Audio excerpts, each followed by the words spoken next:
오늘날 혼란스러운 교리들. 여러분, 요즘 일부 이단 단체들이 성경의 핵심 상징들을 왜곡하여 가르치고 있습니다. 특히 신천지는 선악과를 인터넷과 유튜브라고 주장합니다. 과거에는 주석이 선악과라고 하더니 시대에 따라 말을 바꾸고 있습니다. 과연 이것이 성경적으로 타당한 해석일까요? 오늘 우리는 성경이 말하는 생명나무와 선악과의 진정한 의미를 살펴보겠습니다. 1부, 선악과 유혹의 진실. 뱀의 교묘한 거짓말. 뱀이 하와를 유혹할 때 한 말을 기억하십니까? 너희가 그것을 먹으면 하나님과 같이 되리라. 이 말은 완전한 거짓은 아니었습니다. 뱀은 하나님을 누구보다 잘 아는 존재였기 때문입니다. 하나님처럼 선악을 아는 존재가 된다는 것, 그 지식 자체는 사실이었습니다.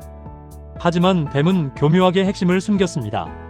바로 인간은 그러한 능력이 없다는 것, 그리고 그것이 하나님께 죄가 된다는 사실을 말입니다. 선악과를 먹은 후의 결과. 아담과 하와가 선악과를 먹었을 때 눈이 밝아졌습니다. 하지만 곧바로 두려움이 몰려왔습니다. 왜일까요? 창세기 3장 22절을 보면 인간이 선악을 아는 존재가 되었지만 전지전능한 하나님처럼 세상 모든 만물의 선과 악을 정할 수도 행할 수도 없었기 때문입니다. 자신의 부족함과 죄를 바로 깨달았던 것입니다. 인간의 선악 판단의 한계. 인간의 선과 악은 무엇입니까? 나에게 좋고 나쁨을 따지며 삽니다. 그것이 단체, 사회, 국가 간 이득을 따지게 되며 이해관계가 충돌합니다. 이것이 국가 간, 단체 간 부딪혀서 전쟁이 나기도 합니다. 우리는 신만이 아는 선과 악을 정할 수 없습니다. 우리의 나약함과 부족함만을 깨닫게 됩니다. 2부 신천지의 황당한 거짓 교리. 첫 번째 모순, 시간과 장소의 문제. 신천지는 선악과를 선에서 악이 된 존재의 비진리라고 가르칩니다. 그런데 성경을 보십시오. 선악과는 창조 본연의 현장인 에덴 동산에 있었습니다. 하나님이 함께 계시던 그 거룩한 곳에 생명나무와 함께 존재했습니다.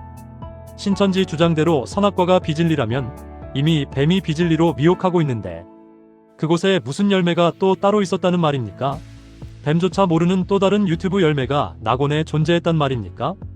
두 번째 모순, 선악과의 본질을 왜곡. 선악과의 핵심은 아담과 하와가 감당 못할 죄를 짓게 만든 것입니다.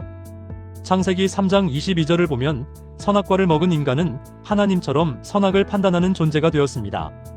인간이 감당할 수 없는 신의 영역을 침범했기에 낙원에서 쫓겨난 것입니다. 아담 이후 그 누구도 선악과의 실체를 본 적이 없는데 시대에 따라 주석이니 유튜브니 이름을 붙이는 것 자체가 제멋대로 갖다 붙이는 것입니다. 세 번째 모순, 치명적인 자가당착. 가장 황당한 것은 이것입니다. 유튜브가 선악과라며 성도들에게는 보지 말라고 엄격히 통제하면서 정작 신천지는 왜 수많은 유튜브 채널을 개설하고 영상을 올립니까? 자신들의 논리대로라면 신천지 스스로 비진리인 선악과를 대량 생산하여 유포하고 있는 셈입니다. 이것이 바로 거짓 교리의 증거입니다. 3부, 생명나무의 진정한 의미. 생명나무는 어디에 있는가? 성경의 선악나무와 생명나무는 창세기 에덴부터 요한계시록 22장까지 오직 하나님이 직접 계시는 거룩한 성, 낙원에만 존재합니다. 창세기에는 에덴 동산에 있었고 계시록 2장과 22장에는 생명나무가 낙원에 있다고 말합니다. 바울도 고백합니다. 나는 셋째 하늘, 낙원에 이끌려갔다고 말합니다. 즉, 생명나무는 낙원, 곧 하나님의 보좌가 있는 하늘에서만 존재합니다. 생명나무는 말씀 자체가 아니다.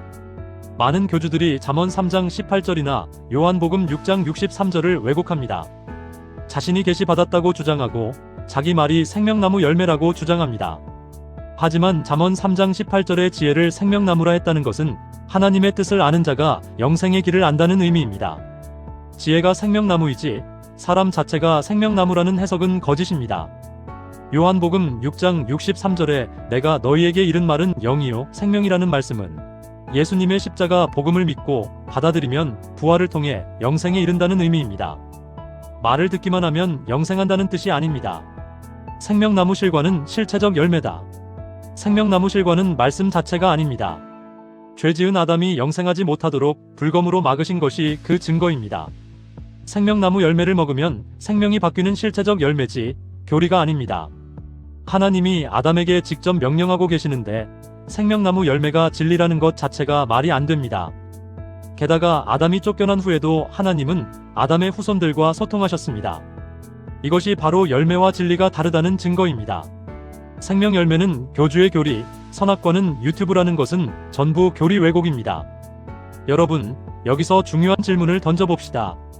만약 그들의 주장대로 교주의 말이 생명나무 열매라면 생명나무 열매를 먹으면 곧바로 영생하는 것 아닙니까? 그렇다면 그 교주는 지금 영생했습니까? 죽지 않고 영원히 살고 있습니까? 이것이 바로 거짓 교리가 스스로 무너지는 지점입니다. 결론, 유일한 길은 예수 그리스도. 하나님과의 관계 회복. 하나님이 정해주신 삶에서 순종하며 살 때 에덴 동산에서 쫓겨나는 일은 없었을 것입니다. 하지만 인간은 죄를 지었고 멀어진 하나님의 관계를 이어준 것은 오직 중보자 예수뿐입니다. 생명나무에 이르는 길. 하나님이 함께 하시지도 않는 곳에서 마치 하나님이 자신에게 임한 것처럼 속이며 스스로를 생명나무라 사칭하는 행태는 적그리스도의 전형적인 모습일 뿐입니다. 생명나무는 낙원에서만 먹는 열매이며 그 길은 오직 예수님뿐입니다. 요한복음 14장 6절, 내가 곧 길이요 진리요 생명이니 나로 말미암지 않고는 아버지께로 올 자가 없느니라. 여러분, 성경은 명확히 말씀합니다. 예수를 통해 요한계시록 21장에 거룩한 성, 새 예루살렘에 입성하면 요한계시록 22장에 나오는 하나님의 보좌 좌우에 생명나무가 있지 않습니까? 이것이 바로 성경이 말하는 생명나무에 이르는 길입니다. 지상의 어떤 교주나 단체가 아니라 오직 예수 그리스도를 통해 천국에 들어가야만 생명나무에 이를 수 있습니다. 말씀을 정리하면 예수를 따라 행하는 삶, 그것이 하나님이 우리를 사랑해 주신 유일한 길입니다. 거짓 교리에 속지 마십시오. 성경의 진리 안에서 예수 그리스도를 통해 생명나무에 이르는 복된 성도들이 되시기를 축복합니다.